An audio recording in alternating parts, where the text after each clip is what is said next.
What is up, everyone? Welcome back to our channel. This tutorial will guide you through the process of retrieving your secret recovery phrase from Trust Wallet.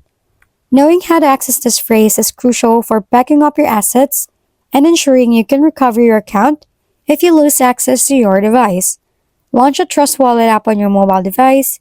If prompted, enter your password or your biometric authentication to access your wallet. Once you are on the main screen of the wallet, look for the settings icon, usually represented by a gear or cogwheel at the bottom left of the screen. Tap on the settings icon to enter the settings menu.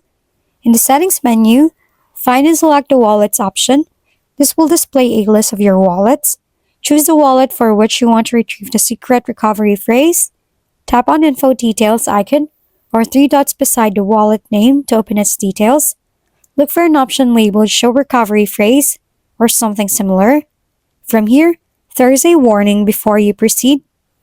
If we've been helpful, kindly give us a thumbs up and don't forget to hit the subscribe and bell button for more contents.